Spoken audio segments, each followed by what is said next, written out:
एक पल के लिए हम एक और बार अपने आप को परमेश्वर के हाथों में सौंप कर कहें कि परमेश्वर, मैं तेरे घर आया हूँ, मुझे यीशु के मानित बना, यीशु के साया में मुझे भरपूर कर। जैसे यीशु ने मौत पर फतह पाया था, मुझे भी मौत पर फतह पाने की मदद कर। जैसे यीशु ने पाप गुनाह पर फतह पाया था, मैं भी गुनाह और पाप पर फतह पाने की मदद कर। तेरे कलाम से मुझे भरपूर कर, तेरे कलाम को मेरी जिंदगी बना दे। मैं कलाम सुनने वाला नहीं बल्कि उसके माने चलने वाला बन जाऊं। यीशु मसीह के नाम से मांगते हैं और पाते हैं, आमीन। हालेलुया। सब लोग बैठे हैं।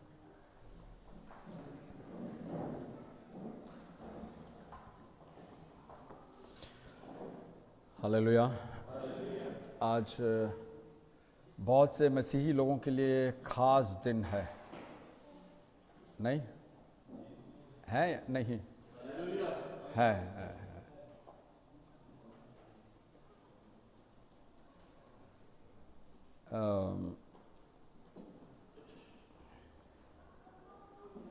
तो आज का कलाम का टाइटल है, यदि मुर्दे जिलाए नहीं जाएंगे। यदि मुर्दे जिलाए नहीं जाएंगे तो आओ खाएं पिएं और ऐश करें, क्योंकि कल तो मर ही जाएंगे। कुछ लोग सोचते होंगे ये पास्टर ये ऐसे कलाम कहाँ से लेकर आता है। हम तो खाने पीने के लिए एक बहाना बनाकर ईस्टर के दिन के लिए सारी तैयारी करके आए हैं कि कम से कम आज थोड़ा खाएं पिएं मजा करें।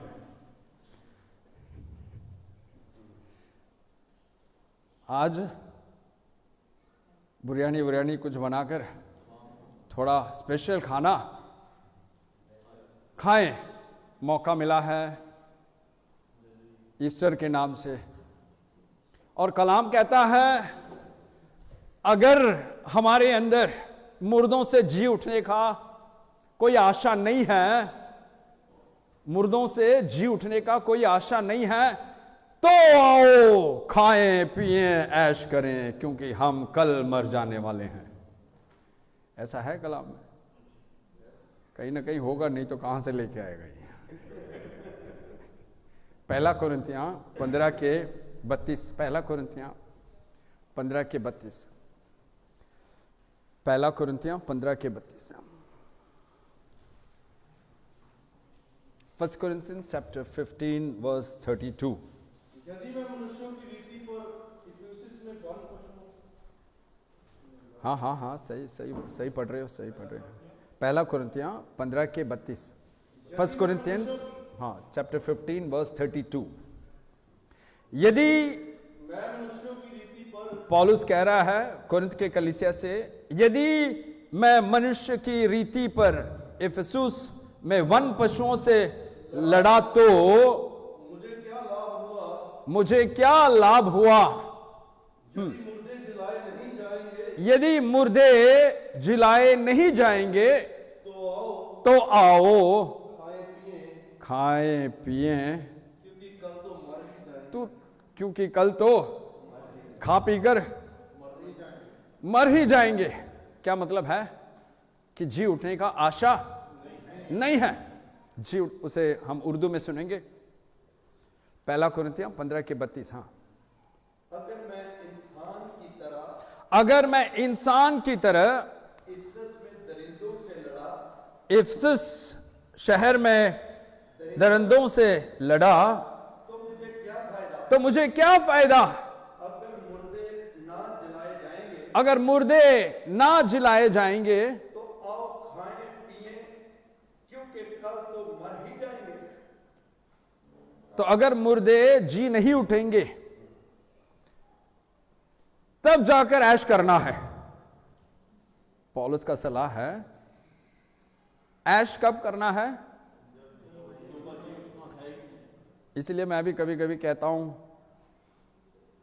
ये दीवार पर जो बिल्ली बैठा है उसके मानिद मसीही लोगों को नहीं रहना है। दीवार के बिल्ली का कोई ठिकाना नहीं है, छलांग उस तरफ भी मार यह है, दुनिया की तरफ या मसीह की तरफ, नीम गरम। तो बहुत से मसीही लोग आज कैसे हो गए हैं, उनका हालत कैसा है? नीम गरम, न पूरी तरह दुनिया में न पूरी तरह मसीह में। और मसीह कहता है नीम गरम नहीं चाहिए, या तो पूरी तरह ठंडा रहो या पूरी तरह गरम रहो, या खाना पीना सब खाकर ऐश करो, ऐश की जिंदगी बिताओ, या अपने आप कर निचोड़ कर उस सख्त दरवाजे के अंदर से प्रवेश करने के। Hallelujah. Christianity is not a carnival, but Christianity is a cross. मसीही जिंदगी फेस्टिवल नहीं है, बल्कि क्रूस है, सूली है। सूली मतलब क्या है? कष्ट, दुख। Cross means pain, suffering. So Christianity is not carnival. Carnival क्या है? कूदना, नाचना, डांस करना, एंजॉय करना। Christianity is not a festival, it's not a carnival, but it's a cross. क्या है? पीड़ा, दुख, कष्ट। If no cross, no crown. No cross, no crown. सूली नहीं है तो मुकुट भी नहीं है, क्रूस नहीं है तो मुकुट भी नहीं है। मेरे साथ हो 2 थिमोथेयुस 2 के।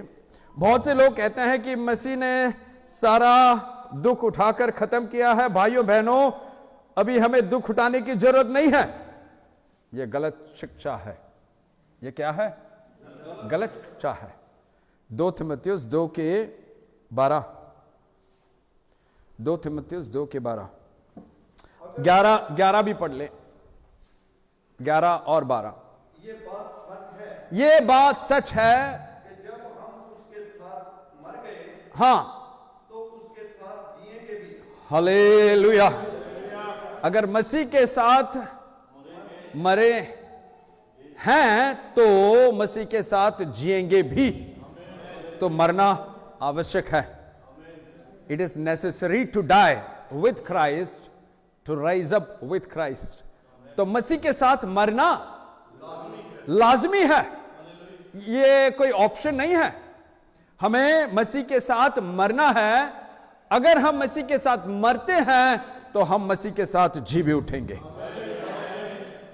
तो मसीह के साथ जी उठने के लिए हमें मसीह के साथ मरना है, मरना है। हाँ, अगर हम दुख सहेंगे, हाँ, मसीही होने के खातिर, मसीही होने के खातिर अगर हम दुख सहेंगे तो उसके साथ बादशाही भी करेंगे। ये लो, हालेलुया।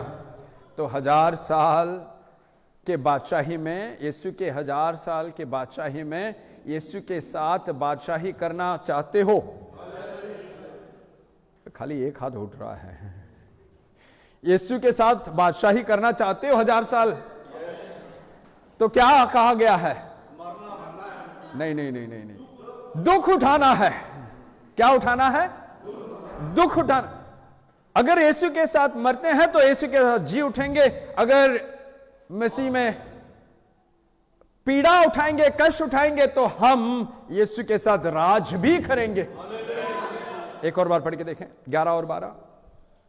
ये बात सच है, ये बात सच है कि जब हम उसके साथ मर गए, जब हम उसके साथ, यीशु के साथ हां, तो इन दिनों में हम पुनरुत्थान दिवस, क़यामत उल मसीह, मुर्दों से जी उठने के दिन खुशी से मना रहे हैं सारे दुनिया में मसीही लोग, है ना। मुर्दों से पुनरुत्थान दिवस, क़यामत उल मसीह को हम खुशी से मना रहे हैं। तो अगर हम मसीह के साथ मरे हैं तो ही मसीह के साथ हम जिएंगे। तो मसीह के साथ जीने के लिए हमें मसीह के साथ मरना है। हां, आगे। अगर हम दुख सहेंगे, अगर हम मसीह होते हुए अगर हम दुख सहेंगे तो उसके साथ बादशाही भी करेंगे। तो उसके साथ बादशाही भी करेंगे। तो 1000 साल के यीशु के राज में हमें minister, president, prime minister, mayor सब बनना है। ये मत सोचो कि मैंने कोई पढ़ाई नहीं की, मैंने भी बहुत पढ़ाई कुछ नहीं किया है, मेरे पास कोई सर्टिफिकेट भी नहीं है पढ़ाई का, डिग्री भी नहीं किया है, इसलिए ऐसा मत सोचो कि पढ़ाई की जरूरत है। नहीं नहीं नहीं नहीं नहीं, पढ़ाई की जरूरत नहीं है। यीशु के साथ राज करने के लिए बस क्वालिफिकेशन क्या है? क्वालिफिकेशन क्या है भाई? दुख सहना है। अगर दुख सहोगे तो यीशु के साथ राज भी करोगे, बादशाही भी करोगे। हाँ, अगर हम उसका इनकार करेंगे, हाँ, तो वो भी हमारा इनकार करेगा। ये लो, अगर हम यीशु का इनकार करेंगे तो यीशु भी, मेरे साथ हो, तो कोई भी हालत में हमें यीशु का इनकार नहीं करना है, पहला पॉइंट। दूसरी पॉइंट, दुख सहना है। तीसरी पॉइंट, यीशु के साथ मरना है। तो यीशु के साथ मरना है, दुख सहना है और इनकार, हर हालत में इनकार नहीं करना है।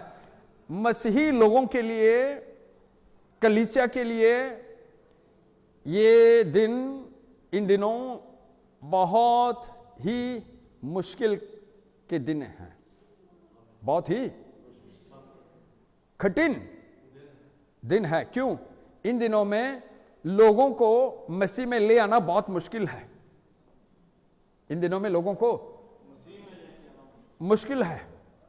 हां, एक तरफ बहुत से लोग मसीह में आ रहे हैं, क्या देकर आ रहे हैं?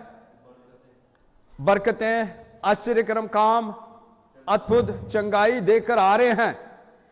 पर ये लोग अगर आते ही इनको हम शागिर्दगी में, चेलापन में नहीं चलाएंगे, मजबूत नहीं करेंगे, तो ये खड़े नहीं होंगे। क्योंकि हम इनको लॉलीपॉप, आइसक्रीम खिलाकर ले आ रहे हैं। क्या दे रहे हैं? लॉलीपॉप, आइसक्रीम सब देकर ले आ रहे हैं। भाई आओ, आइए, पधारिए।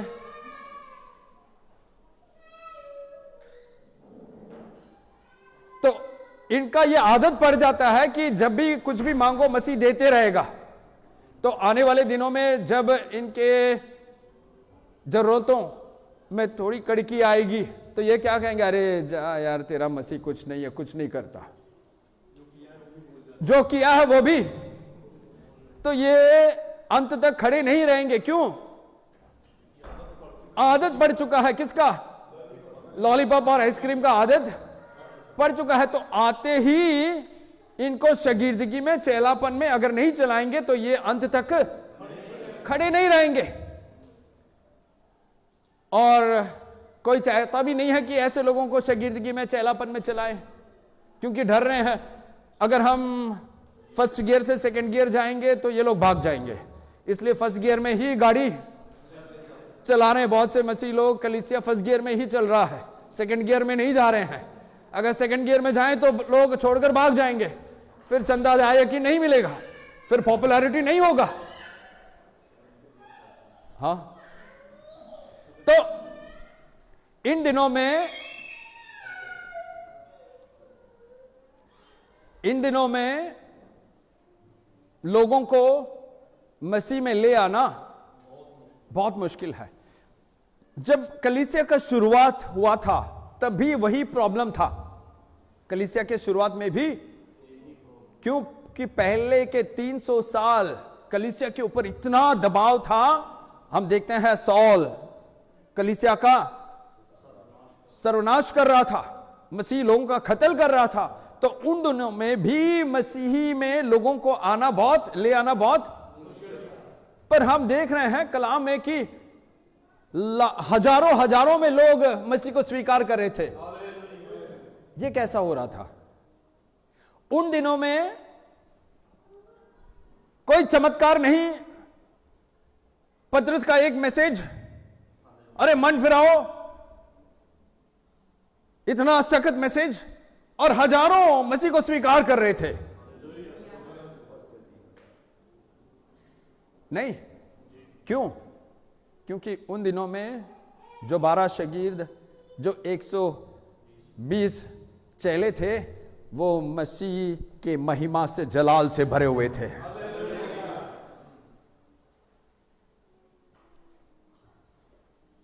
मिट्टी के दीवार वाले नहीं थे जिसके ऊपर चूना लगाकर आज कलीसिया चल रहा है।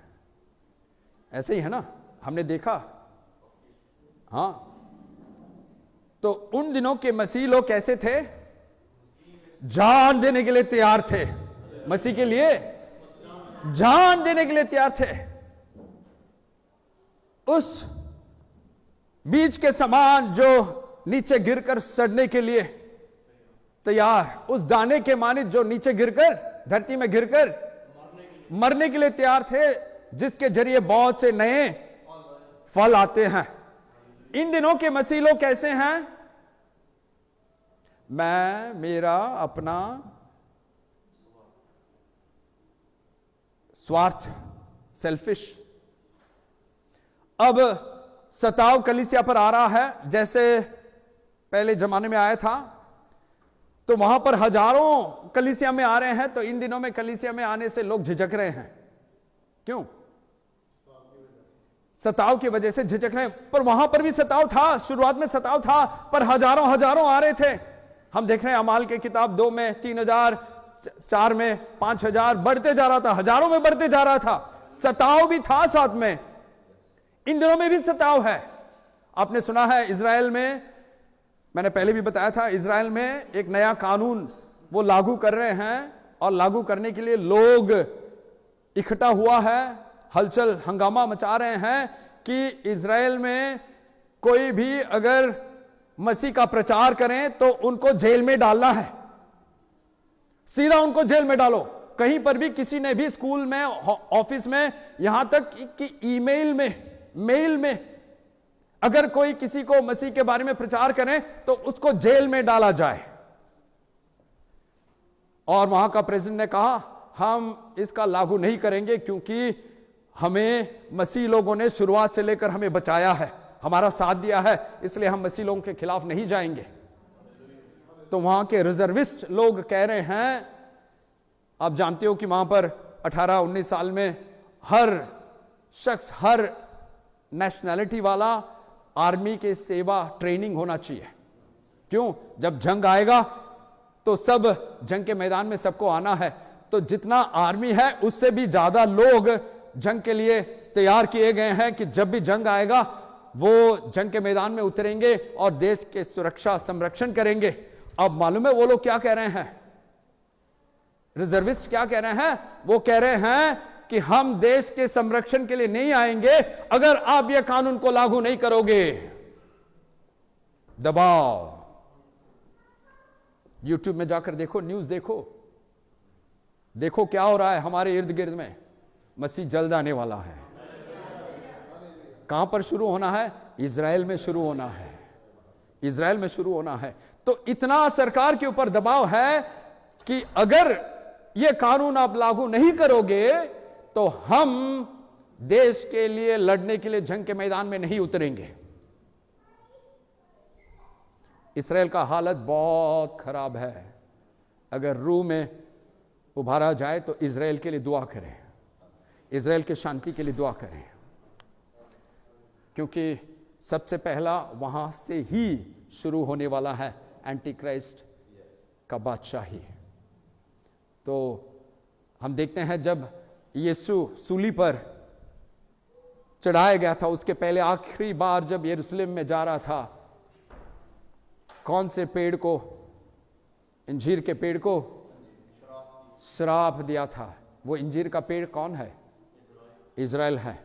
और यीशु के दोबारा आने का साइन क्या है? कि वो इंजीर का पेड़ दोबारा फलने लगेगा। तो यीशु का आने का साइन भी इज़राइल के साथ जुड़ा हुआ है। बहुत से साइन है, पर बहुत इंपॉर्टेंट साइन कौन सा है? इज़राइल है।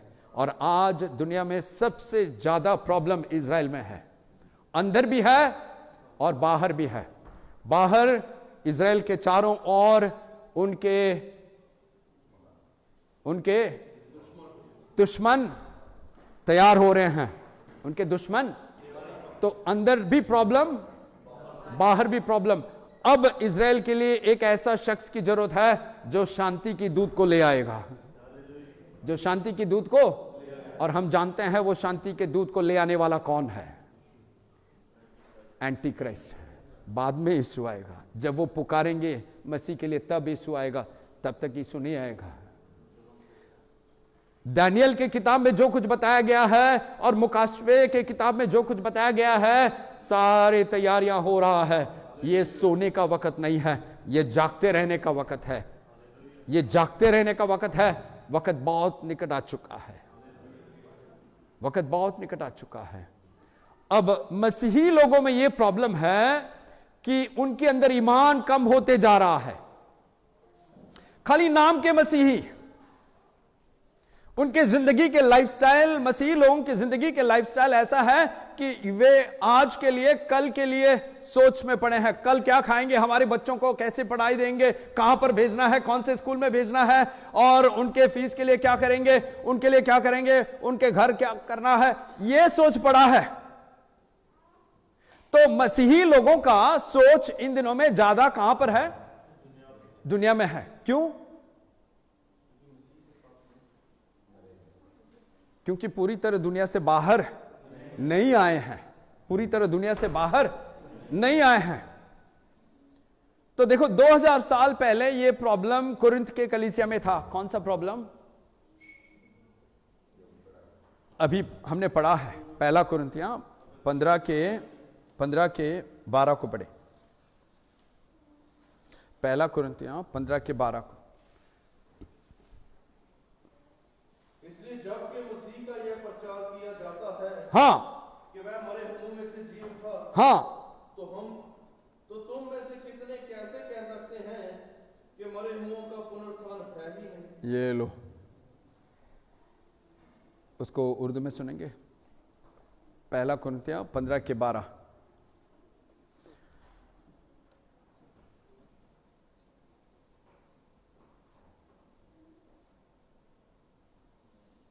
पहला कुरिन्थियां 15 के 12।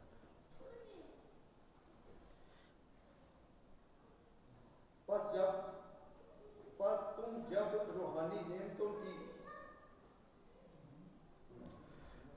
पहला कुरिन्थियां 15 के 12।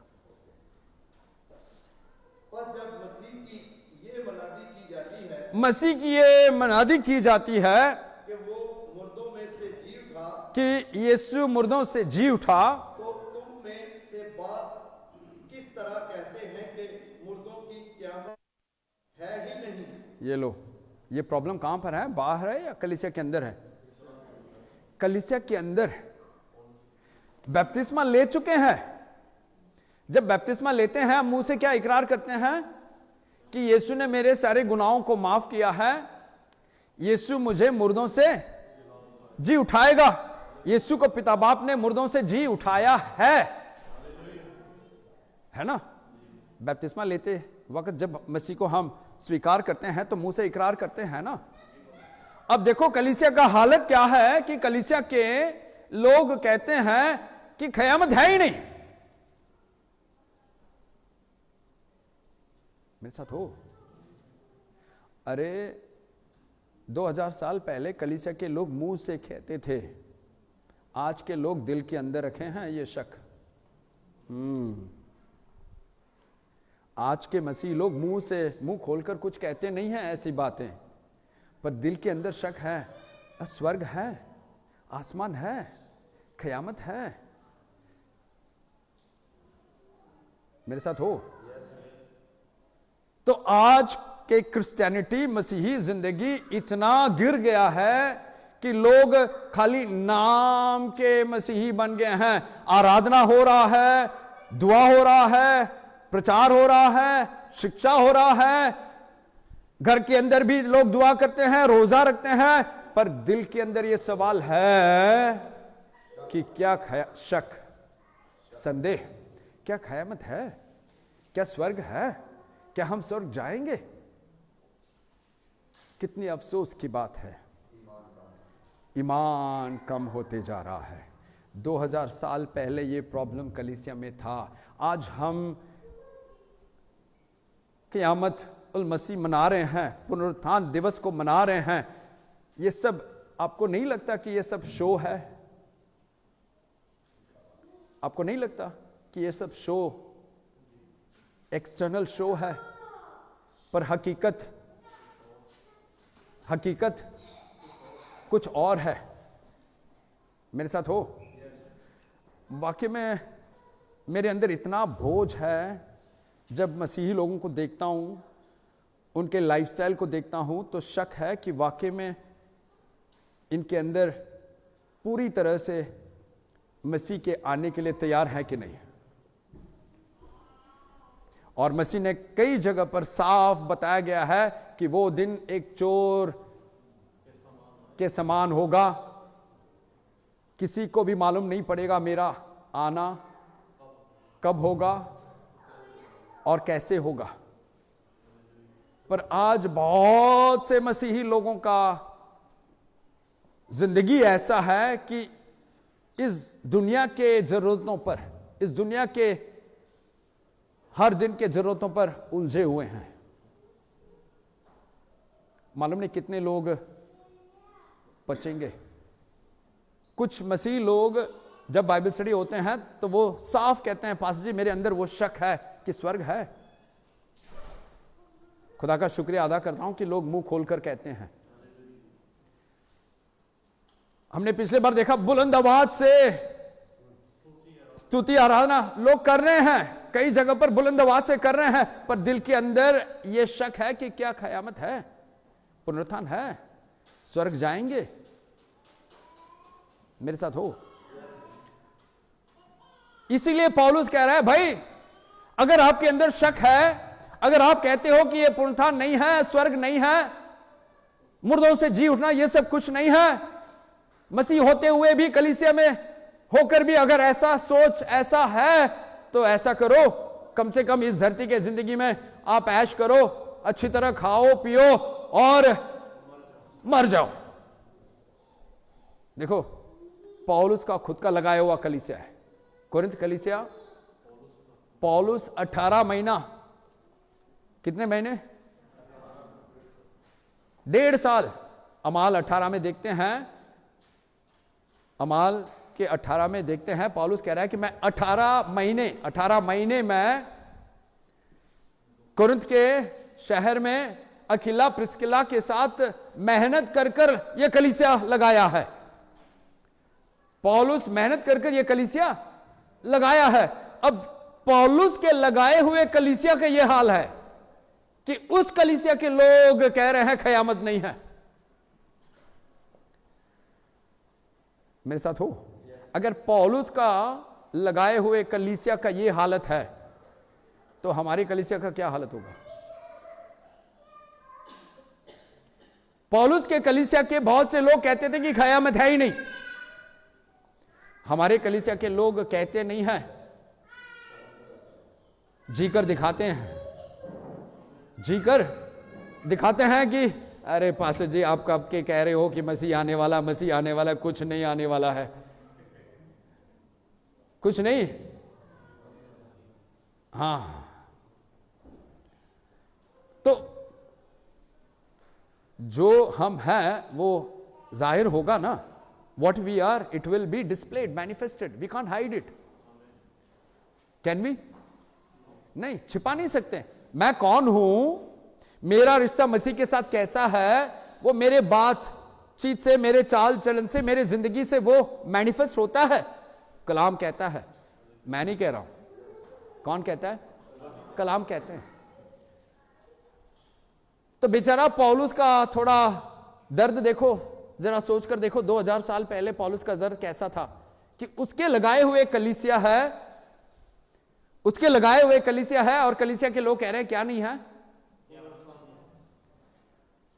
जरा सोचे, आज हमारी जिंदगी, हमारे सोचे, हमारे फैसला, हमारे चाल चलन ये दिखा रहा है कि वाकई में मसीह जल्द आने वाला है.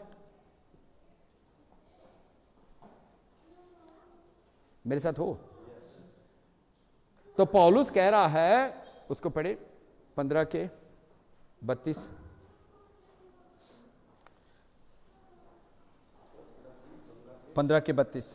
पहला कुरिन्थियों 15 के 32. यदि मैं मनुष्यों की रीति पर इफिसुस में वन पशुओं से लड़ा तो मुझे क्या लाभ हुआ? यदि मुर्दे जलाए नहीं जाएंगे तो आओ खाए पिए, क्योंकि कल तो मर ही जाएंगे. क्योंकि कल तो मर ही जाएंगे. उसके आगे धोखा न खाना. हाँ, क्या नहीं खाना? धोखा न खाना. बुरी संगति अच्छे चरित्र को बिगाड़ देती. बुरी संगति अच्छे चरित्र को बिगाड़ देती. अच्छे चरित्र को बिगाड़ देती. तो पौलुस क्या कह रहा है? तुम्हारे संगति किसके साथ है? तुम्हारे, उसको उर्दू में पढ़ेंगे. हाँ हाँ. अगर मैं इंसान की तरह इफिसस में दरिंदों से लड़ा तो मुझे क्या फायदा? अगर मुर्दे ना जलाए जाएंगे आओ खाए पिए, क्योंकि कल तो मर ही जाएंगे. प्रेम ना खाओ, बुरी सोबतें अच्छी, बुरी सोबते. हाँ, सोबदे. हाँ, बुरी सोबदे. हाँ अच्छी आदतों को बिगाड़ देती हैं. हाँ.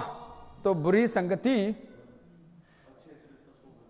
तो हमारी संगति किसके साथ है? किसके साथ उठ, देखो भजन संहिता 1 के 1. भजन संहिता 1 के 1.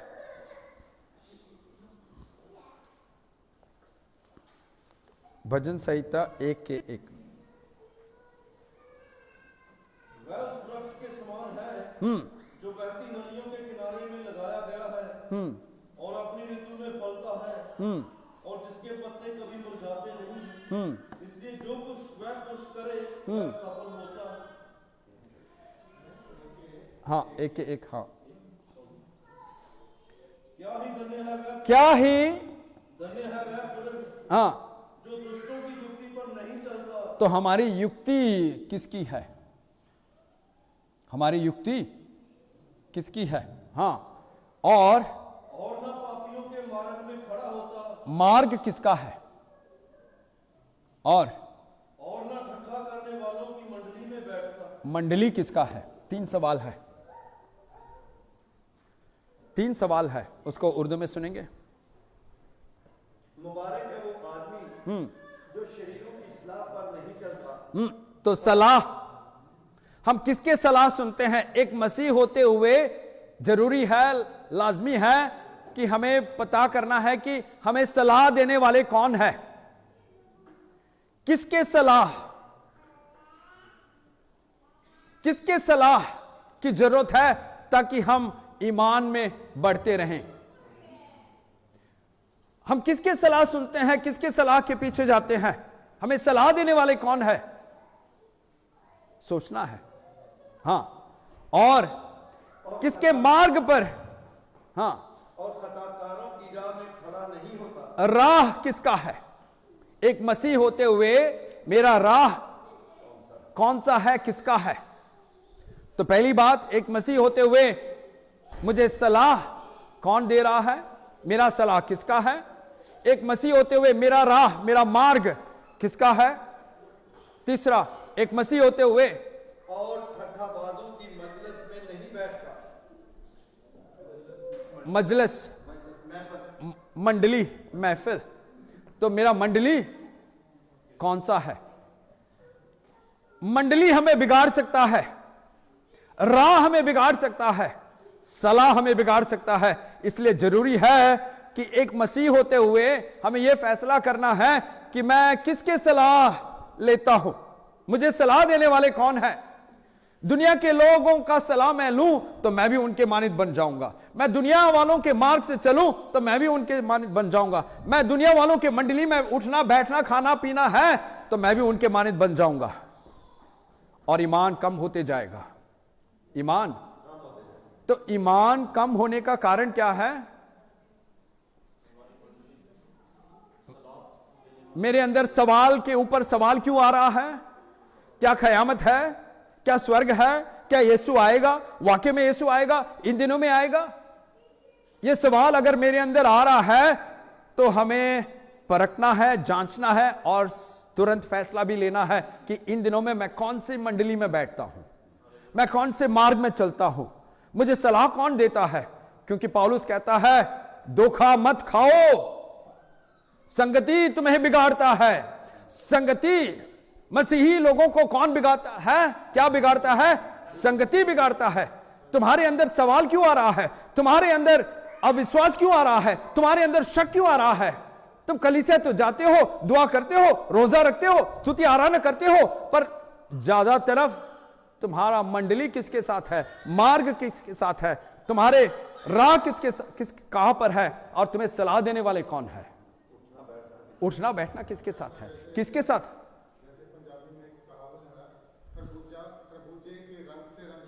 हाँ,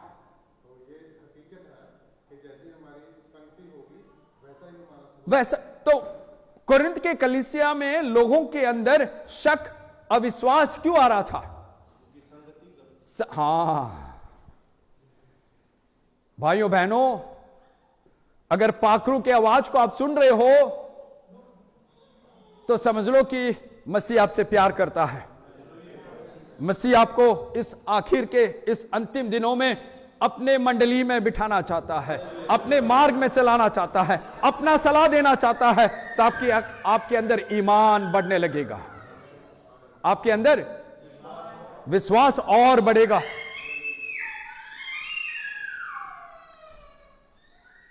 ईमान और बढ़ेगा। हाँ, उसको पढ़े। हाँ, पहला कुरिन्थियों 15 के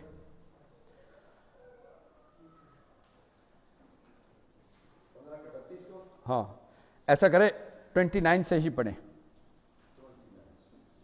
29 से।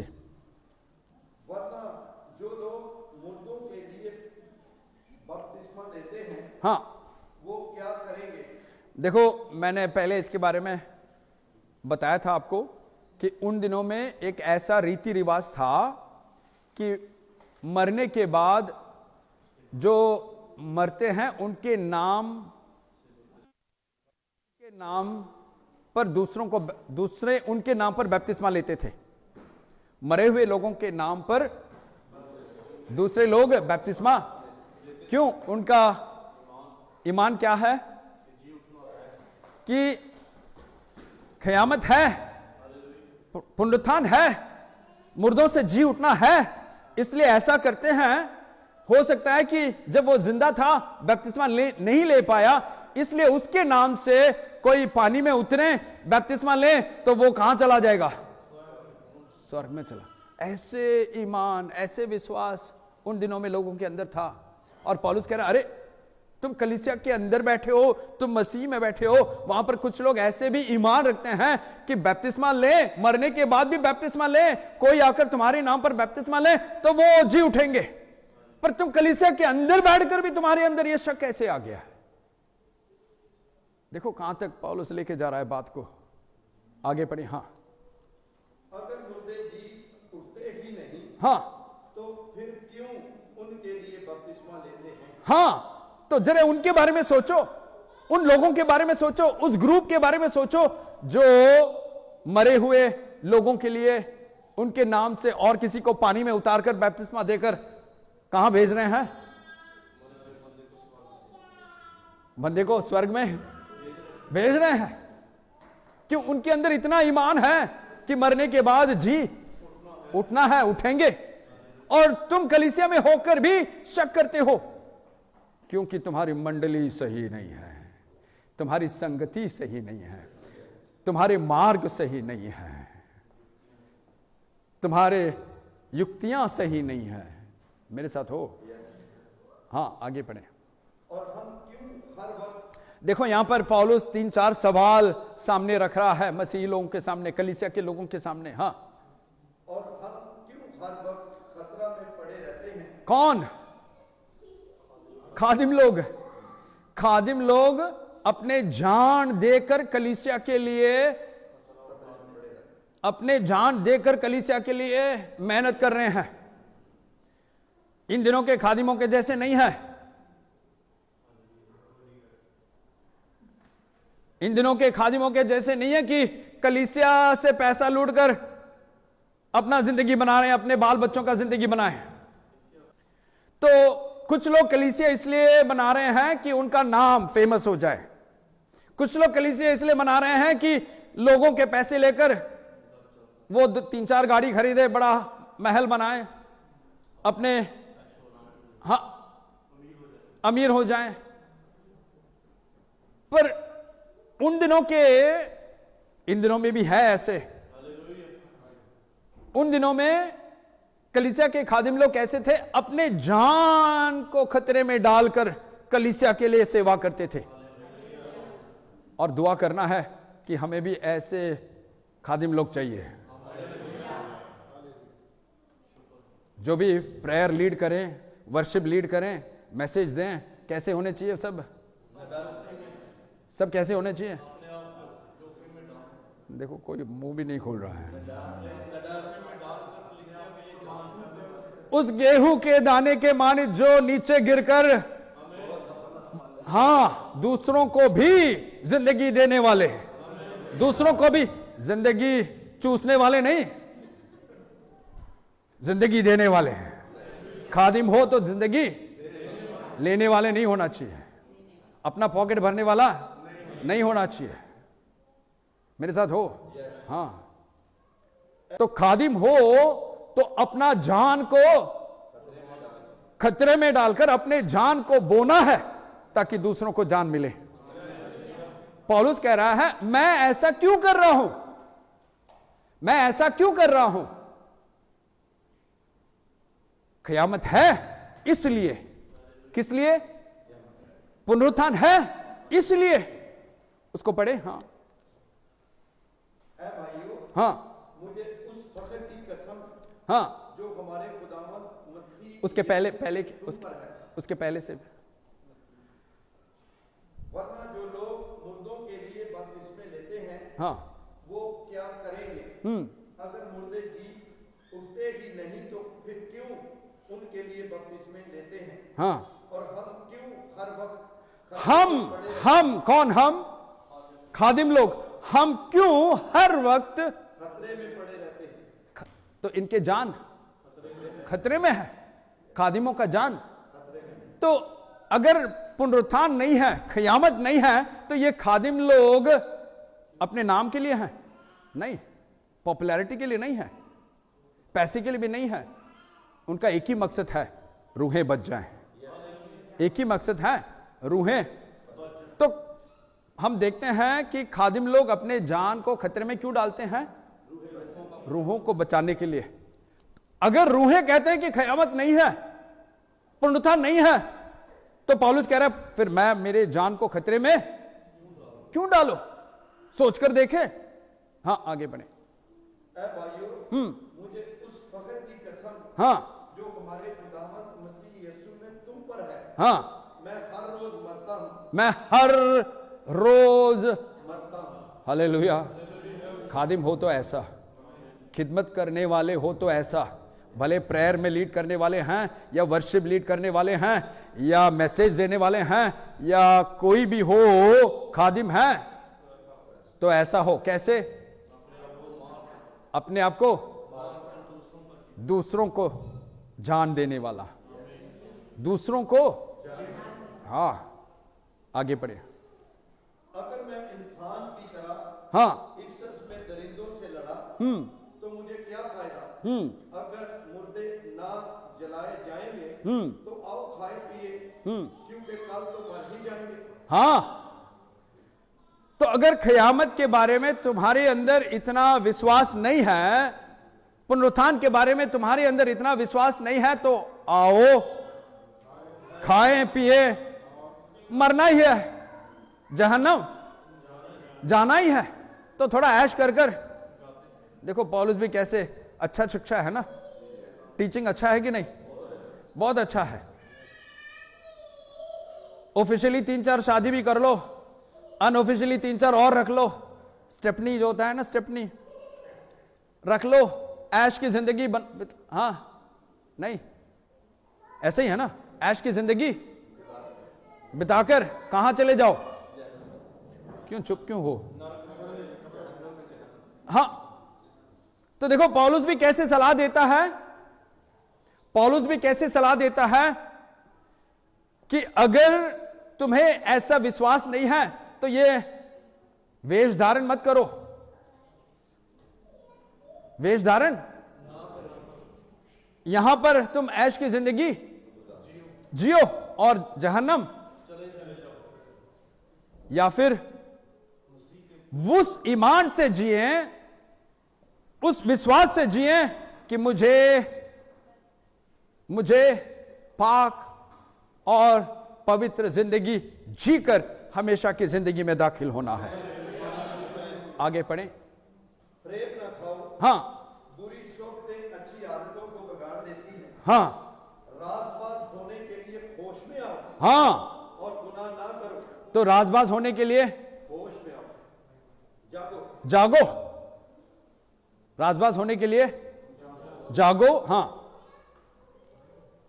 क्योंकि बास खुदा से नावाकिफ हैं। हाँ, मैं तुम्हें शर्म दिलाने के लिए ये कहता हूं। ये लो, तो कलीसिया का हालत बिल्कुल गिरा हुआ है, कुरिन्थ के कलीसिया की हालत बिल्कुल, हाँ उसको हिंदी में 29 से 34 तक। नहीं तो जो लोग मरे हुओं के लिए बपतिस्मा लेते हैं वे क्या करेंगे? यदि मुर्दे जी उठते ही नहीं हैं तो फिर क्यों उनके लिए बपतिस्मा लेते हैं? और हम भी हर घड़ी जोखिम में पड़े रहते हैं। हे भाइयों, मुझे उस घमंड की शपथ जो हमारे मसीह यीशु में मैं तुम्हारे विषय में करता हूँ कि प्रतिदिन मरता हूँ। हाँ, मैं प्रतिदिन मरता हूँ। यदि मैं मनुष्यों की रीति पर इफिसुस में वन पशुओं से लड़ा तो मुझे क्या लाभ हुआ? यदि मुर्दे जलाए नहीं जाएंगे तो आओ खाएं पिएं, क्योंकि कल तो मर ही जाएंगे। क्योंकि कल तो मर ही जाएंगे। धोखा ना खाना, बुरी संगति अच्छे चरित्र को बिगाड़ देती है।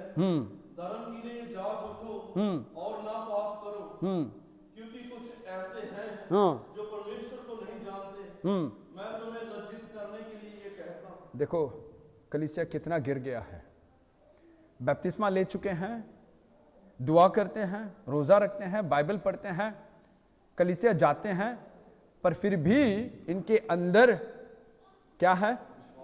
विश्वास नहीं है, विश्वास। तो आज जब हम क़यामत उल मसीह मना रहे हैं, पुनरुत्थान दिवस मना रहे हैं, रिजरेक्शन डे मना रहे हैं, वाकई में दिल में हम पूरी तैयारी के साथ अगर इस वक्त मसीह आए तो मैं उठाया जाऊंगा, ये ईमान से हम मना रहे हैं या खाली रीति रिवाज के मानित मना रहे हैं? अगर वाकई में ईमान से है तो हम उसे हमारी जिंदगी के जरिए जाहिर होगा, छिपा नहीं सकते। उसी 15 के 19 पहले भी मैंने उसका जिक्र किया है। यदि हम केवल इस जीवन में मसीह में आशा रखते हैं तो हम सब मनुष्यों से अधिक अभागे हैं। अगर हम सिर्फ इसी जिंदगी में मसीह में उम्मीद रखते हैं तो सब आदमियों से ज्यादा बदनसीब हैं। तो अगर किसी ने यीशु के पास इस धरती के आशीषों के लिए, इस धरती के जरूरतों के लिए अगर यीशु के पास कोई आया है, तो सबसे अधिक अभाग्य, बदनसीब कौन है? मुबारक कौन है? बदनसीब कौन है?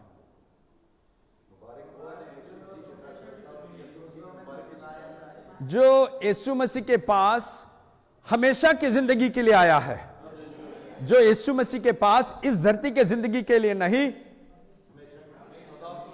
तो मुबारक वो है। पौलुस का कहना यह है कि मुबारक वो है जो यीशु मसीह के पास हमेशा की जिंदगी के लिए आया है, और बदनसीब वो है जो यीशु मसीह के पास इस धरती के जिंदगी के लिए आया है। मेरे साथ हो? एक और बार उसे पढ़ें, पहला कुरिन्थियों 15:19। अगर हम सिर्फ इसी जिंदगी में मसीह में उम्मीद रखते हैं, इसी जिंदगी के लिए मसीह में उम्मीद रखते हैं कि मसीह में आने से मेरा घर बन जाएगा, मेरा परिवार बन जाएगा, मुझे छुटकारा मिल जाएगा, शिफा मिल जाएगा, खाली इस धरती के आशीषों के लिए, बरकतों के लिए मसीह में उम्मीद रखते हैं, तो सब आदमियों से ज्यादा बदनसीब हैं। तो बदनसीब कौन है? बदनसीब कौन है? मसीह में बदनसीब कौन है? जो इस धरती के जरूरतों के लिए, सिर्फ इस धरती के जरूरतों के लिए मसीह के पास आते हैं, वो दुनिया में सबसे बड़ी बदनसीब है। और मुबारक, धन्य कौन है? जो मसीह के पास हमेशा की जिंदगी के लिए मसीह के पास आते हैं, वो मुबारक हैं। इब्रानियों 10 के आखिर के 2, इब्रानियों 10 के आखिर के 2, इब्रानियों 10 के आखिर के 2।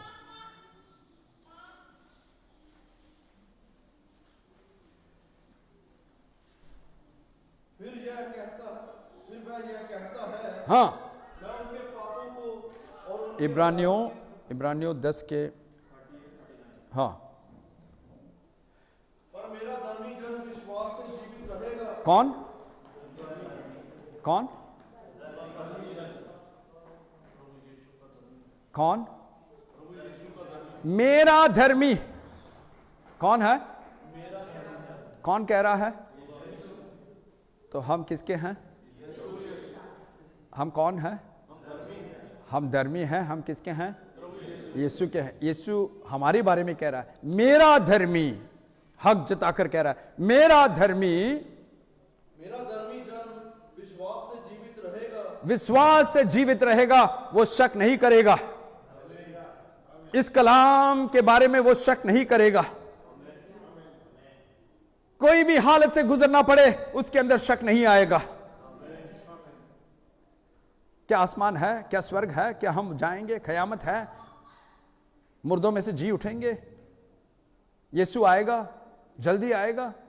अगर शक है तो हमें दोबारा सौंपना है, क्योंकि कलाम कहता है, यीशु कहता है, मेरा धर्मी, मेरा धर्मी जन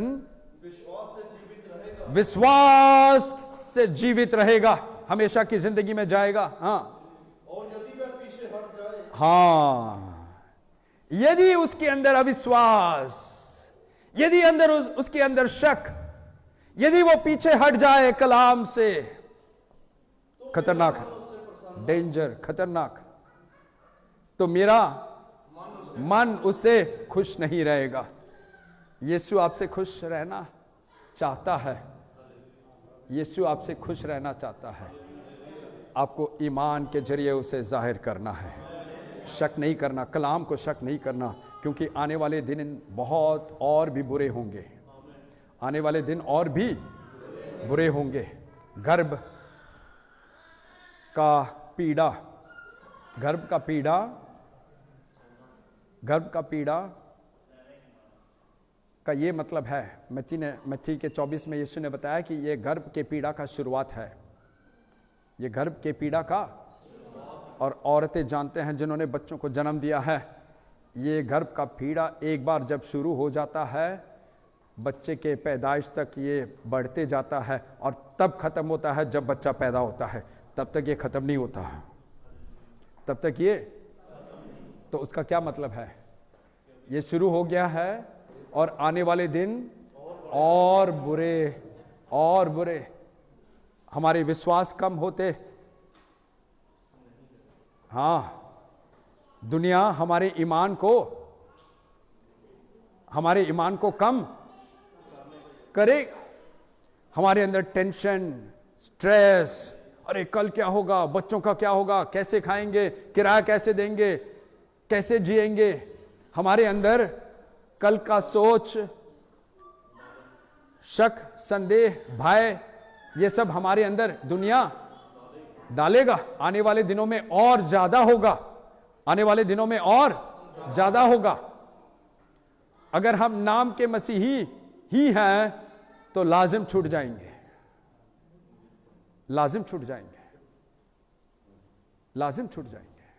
मैं नहीं कह रहा हूं, कलाम कह रहा है, यीशु कह रहा है, अगर मेरा धर्मी जन, हां, और यदि वह पीछे हट जाए, ईमान में कम होना, ईमान में।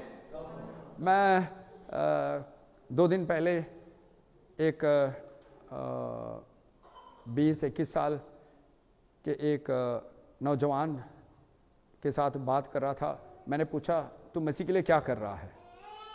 वो कह रहा था, मैं मसीह के लिए हर संडे चर्च जाता हूं। मैंने पूछा, और क्या करता है? वो कह रहा था, मैं दुआ करता हूं। मेरे साथ हो? कितने लोगों के समझ में आ रहा है? मेरा सवाल क्या था? मसीह के लिए तू क्या कर रहा है? वो क्या कह रहा है? मैं कलीसिया जाता हूं मसीह के लिए, मैं दुआ करता हूं मसीह के लिए। हम दुआ क्यों करते हैं? मसीह कलीसिया क्यों जाते हैं? देखो जमाना कैसा हो गया है। वो एक क्रिश्चियन फैमिली का, उनके माँ बाप मसीह में हैं, ट्रेडिशनल क्रिश्चियन नहीं है, कलीसिया में खिदमत करने वाले हैं, और उनका लड़का कह रहा है कि मैं मसीह के लिए दुआ करता हूं, मैं मसीह के लिए कलीसिया जाता हूं। देखो आने वाले पीढ़ी का हालत,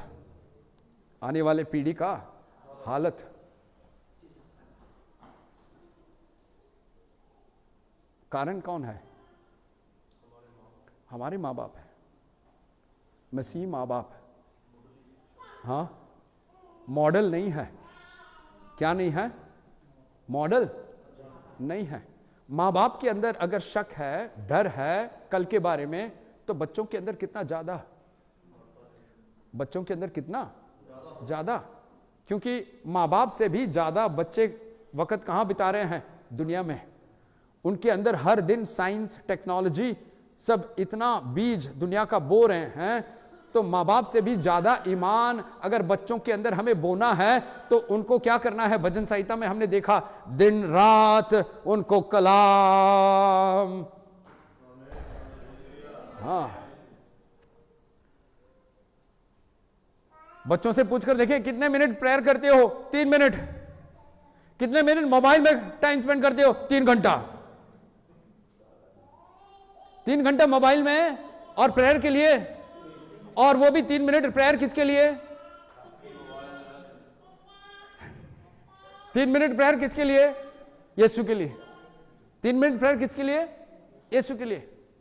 जमाना बिगड़ गया है, और अब हमें भी बचना है, हमारे बच्चों को भी बचाना है, क्योंकि यीशु जल्द आने वाला है।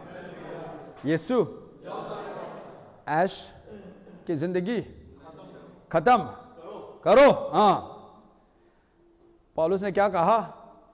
अगर हमेशा की जिंदगी के बारे में सोच नहीं है, तो आओ, खाओ, पियो, ऐश करो और मर जाना है। खाओ, पियो, ऐश करो और मर जाओ। अगर मसीह में ईमान रखते हो, तो ये हमें भी बचाना है और दूसरों को भी बचाने का वक्त है, क्योंकि वक्त बहुत नजदीक आ चुका है। यीशु दरवाजे तक आ पहुंचा है, जल्द आने वाला है। हमेशा जागते रहना है। इस कलीसिया में जब आते हो, कलाम सुनते हो, केवल तब नहीं, 2 घंटे के लिए नहीं है, 24 घंटे 7 दिन जागते रहना है, क्योंकि मसीह जल्द आने वाला है। मसीह जल्द आ रहा है। शक, डर, कल के चिंता पूरी तरह हाँ, इब्रानियों 10 के मेरा धर्मी जन विश्वास से जीवित रहेगा, और यदि वह पीछे हट जाए तो मेरा नाम उससे प्रसन्न ना होगा। हाँ पर हम हाँ, पर हौसला किसके लिए? हमारे लिए। पर हम हटने वाले नहीं, हालेलुया, हम पास्टर जी जो कुछ कहो हम नहीं हटेंगे, जो कुछ कहो हम कहां से? दुनिया से, कलाम से दूर नहीं जाएंगे। शक, डर, चिंता, ईमान से, उर्दू में, और मेरा रासपास बंदा ईमान से जीता रहेगा, और अगर वो हटेगा तो मेरा दिल उससे खुश ना होगा। हाँ, अगर वो हटेगा कहां से? कलाम से दाएं या बाएं मुड़ेगा तो मेरा मन, यीशु का मन हमसे खुश नहीं रहेगा। हाँ, लेकिन हम हटने वाले नहीं हैं। हम हटने वाले हर हालत में कलाम में ही बना रहेंगे। ये कलाम मेरा जिंदगी बना रहेगा, ये कलाम मेरा जिंदगी बना रहेगा। हालेलुया। हाँ, लेकिन हम हटने वाले नहीं के खिलाफ हो, हाँ, बल्कि ईमान तो हटने से क्या होगा? हाँ, हटने से नाश होगा, हटने से नाश, हलाक होगा। इसलिए हम हटने वाले नहीं हैं, दिन के दिन ईमान में बढ़ते जाएंगे। ये कलीसिया का मकसद है कि इस कलीसिया के हर रूह, हर फैमिली दिन के दिन ईमान में और बढ़ते जाएं। जिए तो मसीह के लिए, मरे तो मसीह के लिए। हम वो गेहूं के दाने हैं जो नीचे गिरकर दूसरों को भी जिंदगी दें। हालेलुया। हम हमारी जिंदगी को खोकर दूसरों को जिंदगी देने वाले हैं, जिंदगी लेने वाले नहीं हैं। हम देखो, हम जिंदगी लेने वाले नहीं हैं, जिंदगी देने वाले हैं। सब लोग खड़े होकर अपने आप को सौंपे, सब लोग खड़े होकर अपने आप को सौंपे, अपने आप को सौंपे, अपने आप को सौंपे कि आज के इस मुबारक दिन में तूने अपने मुबारक कलाम सुनाकर तू हमें मुबारक ठहरा रहा है। इसके लिए हम तेरे शुक्रिया अदा करते हैं। मसीह में बहुत से बदनसीब लोग भी हैं जो इस दुनिया के ज़रूरतों के लिए, सिर्फ इस दुनिया के ज़रूरतों के लिए मसीह के पास आए हैं, पर हम ऐसे नहीं हैं, बल्कि हम उनमें से हैं जो हमेशा की ज़िंदगी के लिए यीशु मसीह हम तेरे पास आए हैं। सब लोग अपने आप को सौंपे, सब लोग अपने आप को सौंपे। एक और बार सौंपते रहें, सौंपते रहें। हर दिन हर पल, हर दिन हर पल आगे बढ़ने के लिए सौंपते रहें, आगे बढ़ने के लिए सौंपते रहें। Yes Lord, yes Lord.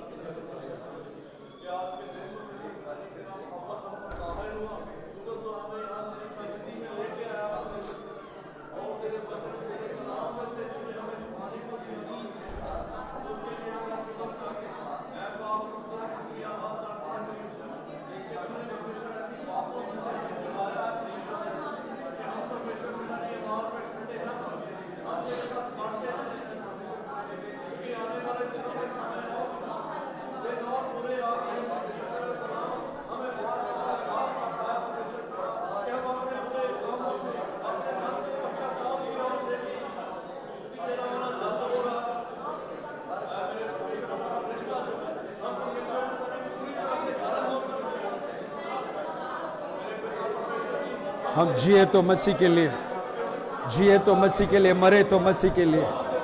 जिए तो मसीह के लिए, मरे तो मसीह के लिए। ये जिंदगी यीशु के लिए है, ये जिंदगी यीशु के लिए है।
Yes. खुदावा, Yes. यीशु मसीह के नाम से जो कुछ यहाँ दुआ में तेरे लोगों ने तेरी हजूरी में पाक रूह की रहनुमाई में कलाम की हदायत से मांगा है, अपना दाहिना हाथ बढ़ाकर अपने बेटे यीशु के नाम से एक एक जिंदगी को अता फरमा। मसीह यीशु के जलाली कुदरत वाले और फतेहमंद नाम से मांगते हैं और पाते हैं। आमीन। हालेलुया। प्रभु भोजन के लिए हम अपने आप को तैयार करें।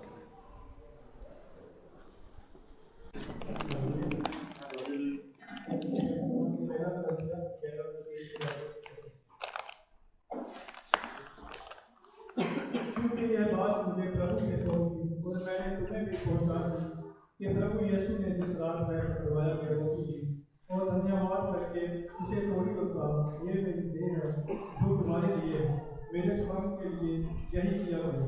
इसी रीति से उसने बिहारी के पीछे कटोरा भी लिया और कहा, यह कटोरा मेरे लहू में नहीं बाचा है, जब कभी पियो तो मेरे समान के लिए यही किया करो।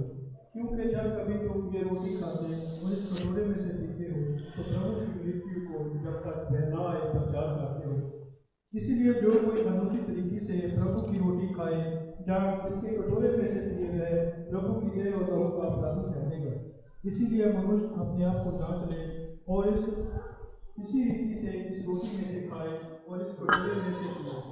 क्योंकि जो खाते पीते समय प्रभु की देह को ना पहचाने वह इससे खाने और पीने से अपने ऊपर दंड लाता है।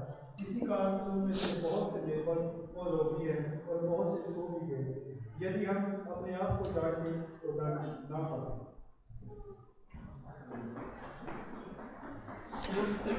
यदि हम अपने आप को जांचते तो दंड न पाते।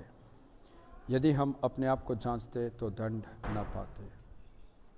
यदि हम अपने आप को परखते तो सजा न पाते।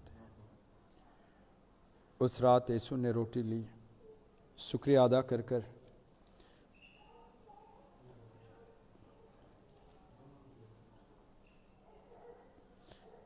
उसे तोड़ा और कहा, ये तुम्हारे लिए मारा गया मेरा बदन है, मेरे यादगारी में इसे खाया करो। उसी तरह यीशु ने प्याला लिया और कहा, ये तुम्हारे गुनाहों के खातिर बहाया गया नए वाचे का मेरा लहू है, जब तक मैं वापस नहीं लौटता मेरे यादगारी में इसे पिया करो। जो भी ईमान के बपतिस्मा लिए हैं वो आकर प्रभु भोजन में शामिल हो सकते हैं।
इस लाकुरनव शहर में तू हमें इकट्ठा कर कर तेरे बदन को खाने और तेरे लहू को पीने के लिए तू हमें काबिल ठहरा रहा है, इसके लिए हम तेरे शुक्रिया अदा करते हैं। 2000 साल पहले यीशु मसीह तो पिता बाप के समान होते हुए अपने आप को खाली कर कर इस धरती में उतर आया था, जिसके लिए हम तेरे शुक्रिया अदा करते हैं। पीढ़ी पीढ़ी से हमारे ऊपर जो लानत, जो श्राप आए और इस दुनिया में हमने जो कुछ गुनाह पाप किए थे, उसमें से तो हमें छुटकारा देकर हमें हमेशा की जिंदगी में दाखिल किया है, इसके लिए हम तेरे शुक्रिया अदा करते हैं। तूने अपना जान हमारे लिए दे दिया था, हमारे लिए घोड़े खाए थे, अपमान सहा था, कांटों का ताज अपने पर पहन लिया था और सूली उठाकर सूली पर लटक कर लहू बहाकर तूने अपना जान दे दिया था और तीसरे दिन तू मुर्दों से जी उठा है और हमें भी तू मुर्दों से जी उठाने वाला है, इसके लिए हम तेरे शुक्रिया अदा करते हैं। आज भी पिता बाप के दाई और तू हमारे लिए दुआ कर रहा है, विनती कर रहा है, इसके लिए हम तेरे शुक्रिया अदा करते हैं। हमारे लिए तू एक जगह तैयार कर रहा है और हमें ले चलने तू जल्द आने वाला है। और यीशु, ये हमारी विनती है कि ये कलीसिया तेरे आने पर तुझे बादलों पर मिलने के लिए, इस्तेमाल होने के लिए हम सबको हमारे गुनाहों को माफ कर कर तेरे बदन में, तेरे लहू में शामिल होने के लिए एक और बार काबिल ठहरा।